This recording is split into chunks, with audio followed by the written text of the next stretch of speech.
Voltamos então, pessoal, com o nosso conteúdo. Nós estávamos falando sobre a modificação de competência. E aí, dentro desta modificação de competência, vocês sabem da necessidade do entendimento aí da diferença entre a jurisdição, competência e também entre competência absoluta e competência relativa. Uma vez que nós conseguimos esgotar o assunto sobre esses tópicos, nós vamos agora começar então a entender a modificação de competência como um todo. Vamos agora, pessoal, pular lá para o artigo 63 do nosso Código de Processo Civil. Então, olhando o artigo 63, vocês vão começar então a entender a possibilidade de modificação desta competência, ou seja, eu tenho a liberdade de modificar o foro competente para processar e julgar aquela demanda. Nós sabemos que o próprio Código de Processo Civil, ele sempre determina já onde que é o foro competente para discutir determinadas matérias. Se é no domicílio do autor, se é no domicílio do réu, se é no local do imóvel, no local dos fatos. Enfim, o próprio Código Civil, ele já consegue determinar qual é o foro competente para a propositura de determinadas demandas. Mas nós temos a liberdade de fazer essa alteração mediante um contrato celebrado entre as partes. Há essa possibilidade, então, quando eu celebro um contrato com um prestador de serviço, por exemplo, com um fornecedor, e aí neste contrato eu coloco lá como última cláusula que havendo litígio entre as partes, no presente contrato, as partes elegem então o foro da comarca de Lorena, por exemplo, elegem o foro da comarca de São Paulo, por exemplo. Enfim, eu posso determinar qualquer localidade, desde que aquilo seja acordado entre as partes. O problema que ocorre é quando há um abuso por uma das partes, elegendo um foro completamente prejudicial para a parte contrária.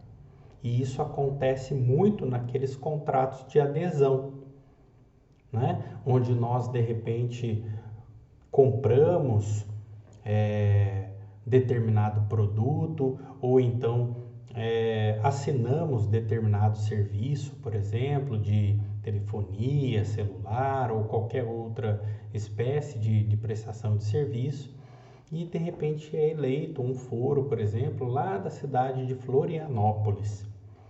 E aí de repente você tem um conflito com aquela telefonia móvel, com aquela empresa de telefonia móvel e você fica então obrigado a protocolar a sua demanda lá em Florianópolis.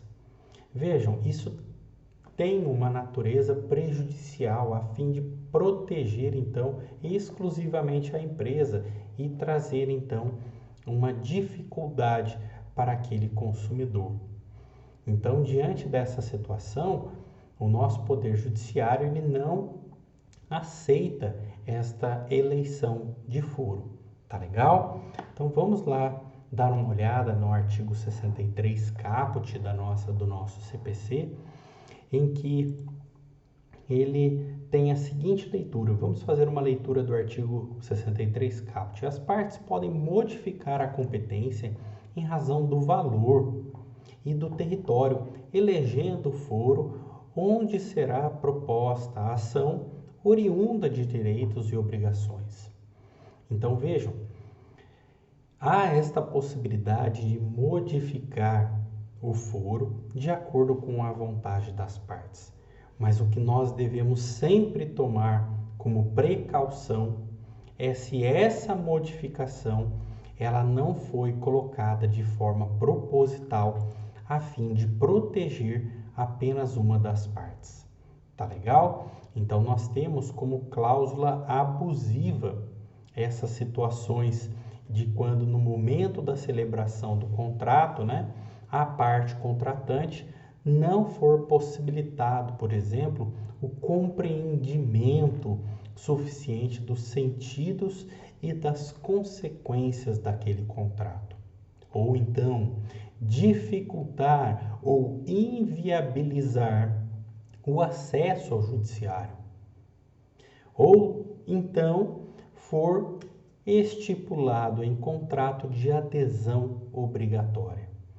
Então, nessas situações, nós temos como uma cláusula abusiva, onde o juiz ele pode declarar de ofício essa situação, de acordo até mesmo aí com o nosso artigo 63 do Código de Processo Civil. Então, vejam, esta eleição voluntária que é dada do foro, né, onde nós temos isso como uma competência relativa que pode ser então alterada pela vontade das partes, ela também tem os seus limites. E a partir daí, pessoal, nós precisamos também agora começar a entender a possibilidade então de conexão dos processos e continência também processual. Quando que ocorre então a conexão dos processos? Agora nós precisamos ir lá no artigo 55 do nosso Código de Processo Civil, tá legal? Para que a gente possa entender então esta modificação de competência pela conexão dos processos. Então vamos fazer a leitura do artigo 55 do CPC. Reputam-se conexas duas ou mais ações quando lhes for comum o pedido ou a causa de pedir. Nossa, Júnior, mas pode acontecer isso de dois processos eles terem então uma causa de pedir ou então até mesmo aí o pedido ele ser conexo? Sim. Quando for então semelhante? Sim. Em que situação que isso pode acontecer? Pessoal, vamos dar um exemplo de repente que a empresa Petrobras, por exemplo, ela derramou óleo, por exemplo, no mar, né? E aí, diante de uma situação como essa, onde ele poluiu todo o meio ambiente, cabe a quem então ingressar e proteger o meio ambiente, né? Ingressar com ação e proteger então o meio ambiente. O próprio Ministério Público, diante do derramamento do óleo, o Ministério Público vai então mover uma demanda para aquela situação diante do derramamento do óleo. E aí imagine uma situação também que de repente o Greenpeace venha também a mover uma ação em face da Petrobras, defendendo todos os seus direitos aí por conta realmente aí da proteção aos animais, proteção ao meio ambiente, e aí entra com uma ação indenizatória por conta disso, em face também da Petrobras, por conta do mesmo motivo, que é o derramamento do óleo. Vejam, são ações conexas, onde então esses processos eles podem então se juntar e caminhar juntos para que aquela decisão então tenha uma repercussão única, tenha uma decisão mais justa, a ponto de não trazer inclusive uma contradição ou fugir dos limites da razoabilidade. Nós sabemos que o princípio da razoabilidade faz com que as decisões elas sejam proporcionais. E aí numa situação como essa, nós temos que pode ocorrer então um avanço, né, nesse limite da razoabilidade. Vejam a situação, por exemplo, de Brumadinho. Brumadinho, imagine quantas ações foram também propostas em face da empresa Vale. E aí nessa situação de Brumadinho, aqueles processos então que foram distribuídos por diversos motivos então, eles deveriam estar conectados. Esses processos deveriam caminhar juntos para que aquelas decisões então emanadas do Poder Judiciário não fugissem então do limite da razoabilidade e ao mesmo tempo conseguisse atender a sociedade dentro daquilo que ela mais precisava naquele momento. Tudo bem? Tranquilo? Conseguiram entender então esta conexão? Quando há então uma identidade aí no pedido ou então na causa de pedir, entre duas ou mais ações, há esta possibilidade então da conexão dos processos. Beleza? Tudo bem? Conseguiram entender essa questão? E agora, pessoal, nós vamos falar então da continência. A continência é quando então há um processo que engloba todo o outro processo. Então, existe um processo onde eu tenho uma abrangência maior dos pedidos e eu tenho um outro processo menor em que este processo que tem uma abrangência superior engloba toda a questão que vem sendo discutido naquele processo menor. Tudo bem? Então, em que situações que nós podemos observar isso? Onde que nós conseguimos encontrar esta continência? Pessoal, imaginem, por exemplo, uma situação em que uma pessoa ela deseja entrar na justiça para que o Poder Judiciário declare, reconheça que a parte contrária possui uma dívida com ela. Então, olha, eu estou entrando com uma ação declaratória de existência de débito.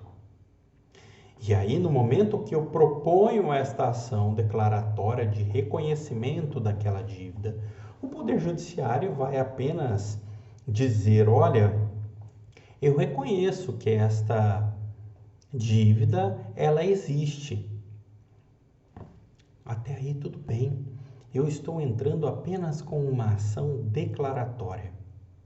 Paralelamente, eu ingresso então com uma ação solicitando a cobrança daquela dívida.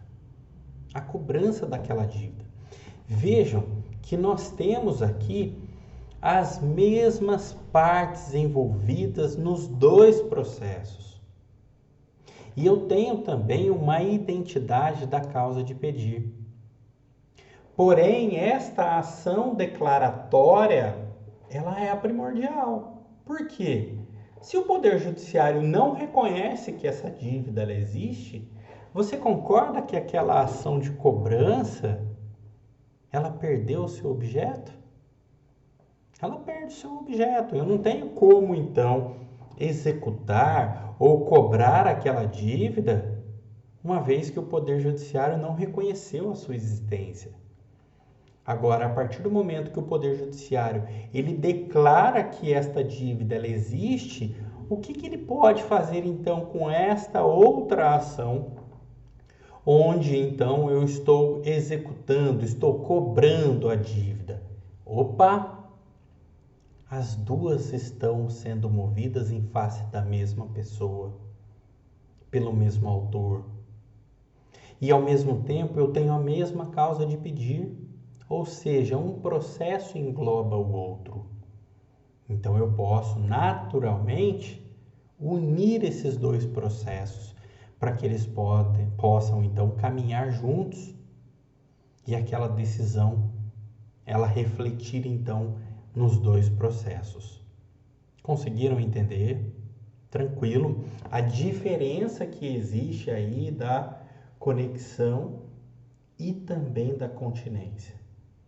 Vejam que na conexão eu tenho processos, dois ou mais processos, que envolvem o mesmo assunto, o mesmo pedido ou causa de pedir, mas nós não temos Nestes processos, muitas vezes as mesmas partes. Como nós demos exemplo, o Ministério Público está movendo uma ação em face da Petrobras por conta do derramamento do óleo. E ao mesmo tempo agora o Greenpeace vem e move uma ação também em face da Petrobras por conta deste derramamento de óleo também. Então, diante dessa situação, eu tenho uma conexão, onde os processos eles devem caminhar juntos para respeitar, então, o limite da razoabilidade. Agora, na continência, o objetivo maior da continência é para que não haja, então, uma contradição. Então, eu posso ter as mesmas partes? Posso, mas nem sempre acontece. Eu posso, então, fazer com que aquele processo que é maior, que engloba um direito mais abrangente, ele se incorpore, então, àquele processo no qual eu tenha um pedido menor. Eu busque direitos menores do que aquele outro que ele é mais abrangente. Tudo bem? Agora, quando que isso acontece na prática? Pessoal, isso acontece quando os processos eles tendem a ter repercussões em várias esferas. Como eu dei o exemplo aqui do Brumadinho, onde eu tenho processo na esfera criminal, eu tenho processos na esfera civil, civil estadual, eu tenho processos também na esfera civil federal, tá certo? Tenho processos trabalhistas. E aí, diante disso, há a possibilidade tanto da conexão quanto da continência. Então, eu tenho que sempre observar, mesma causa de pedir, mesmo pedido. Então, diante disso, eu posso, então, unir os processos pela conexão. Agora, quando acontece aí a continência, ocorre quando duas ou mais ações, elas possuem as mesmas partes, né? E a mesma causa de pedir, mas o pedido de uma delas engloba o da outra, tá? Na conexão, eu não tenho a necessidade de identidade de partes. Na continência, sim. Na continência, eu preciso dessa identidade de partes. Mas um pedido engloba o do outro. Tudo bem? Apesar de serem duas ações aí que idênticas, envolvendo muitas vezes a mesma situação em si, os pedidos eles são diversos. Porque uma delas ele abrange, né, por completo aí aquela outra demanda. Neste exemplo mesmo que nós demos, eu quero que uma ação ela seja declarado o meu direito, eu quero apenas que declare a existência de um débito. E aí o Poder Judiciário vem e reconhece. E no paralelo eu venho e ingresso então com a cobrança dessa dívida, com a execução dessa dívida. Situação comum que acontece também no nosso dia a dia são pessoas que têm dívidas sendo cobradas indevidamente. Quantos clientes já procuraram aqui pelo escritório dizendo: doutor, eu estou recebendo essa cobrança dessa empresa, mas eu nunca comprei nada nessa empresa. Quem já não passou por isso? Né? Olha, eu fui comprar de repente na loja e apareceu uma dívida lá no meu nome. Meu nome está no Serasa, no SPC. E aí, qual que é a medida que nós devemos, então, adotar como profissional? entrar com uma ação declaratória de inexistência de débito. Porque muitas vezes meu CPF foi clonado, meus dados, né, como RG, toda a minha identidade, ela foi clonada. Isso acontece muito no nosso dia a dia. Então eu entro com uma ação declaratória de inexistência de débito em face daquela empresa que negativou o nome do cliente. E aí eu entro com essa ação, o Poder Judiciário então vai reconhecer que de fato não foi você que comprou aquele produto, que está devendo para aquela loja, a loja que foi negligente em não conferir corretamente os documentos, e aí acabou negativando seu nome. Então eu entro com uma ação declaratória de inexistência de débito. Só que na prática eu já entro direto com a ação declaratória de inexistência de débito cumulada com danos morais. Na própria ação eu já entro então cumulado com danos morais. Então o Poder Judiciário vai declarar que não existe aquela dívida e ao mesmo tempo vai fixar o dano moral. Beleza. Isso é uma forma que eu entendo como correto e ao mesmo tempo tem uma economia processual. Mas acontece que algumas pessoas já não entendem assim. Eles já preferem então entrar com uma ação declaratória de inexistência de débito. E no paralelo entra com uma ação de dano moral. Pode acontecer essa situação? Pode. E aí diante disso eu tenho então uma continência. Porque eu tenho uma identidade de partes e ao mesmo tempo eu tenho uma identidade ali da causa de pedir. Ou seja, esta ação declaratória, ela engloba o de danos morais. E aí então esses processos eles vão caminhar conjuntamente pela continência. Tudo bem? Agora a conexão já não.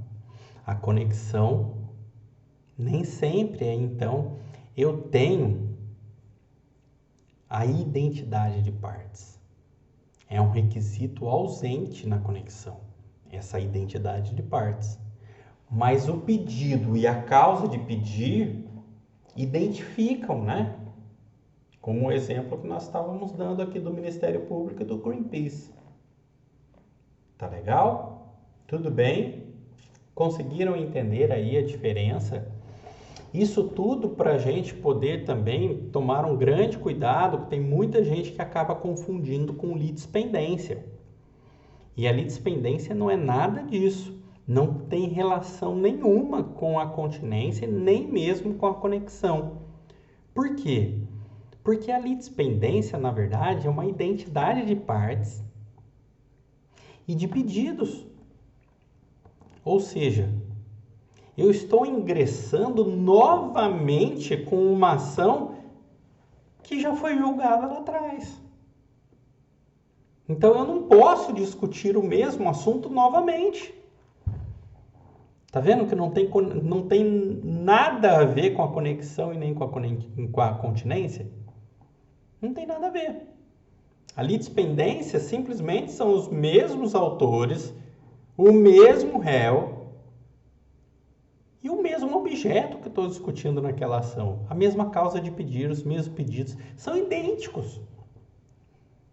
Isso sim é litispendência. Então não confundam continência com conexão e com litispendência. Beleza? Tudo bem?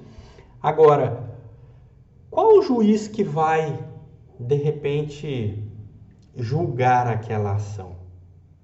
Então vamos imaginar isso.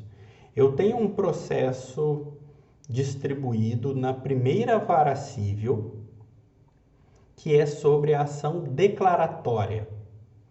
E eu tenho um outro processo na segunda vara civil, que é sobre a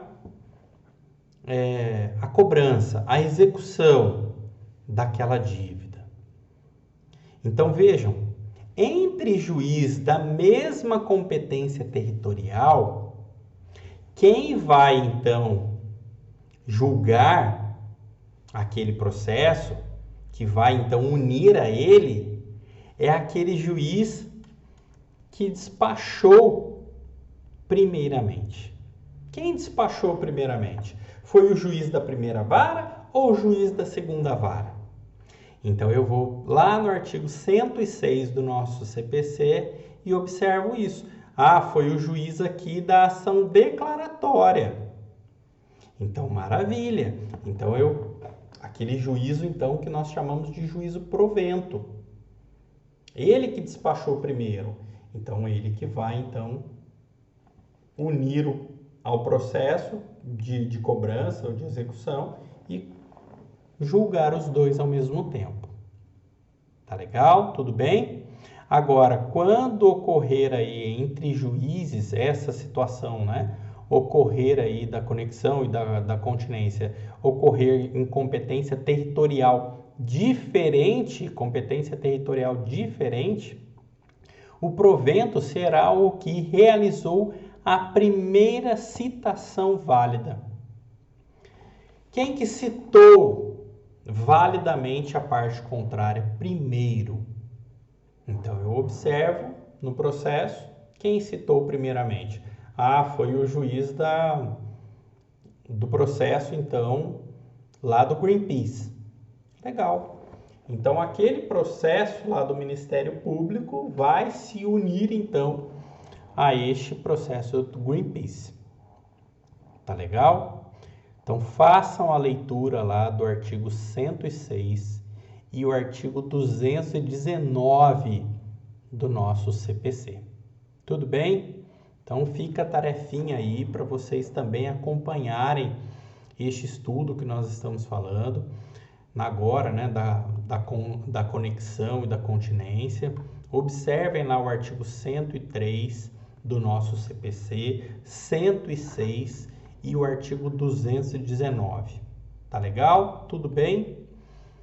Obrigado, pessoal. Espero que vocês tenham entendido. Desculpa aí ter estendido um pouco esse vídeo, mas ele foi necessário para passar o conhecimento para vocês. Vou deixar então um exercício para que vocês possam então realizar e aguardo vocês também na nossa videoconferência para tirar as dúvidas quando necessário, tá bem? Estou aqui à disposição, podem me enviar e-mail ou então também qualquer mensagem aí através do representante de classe.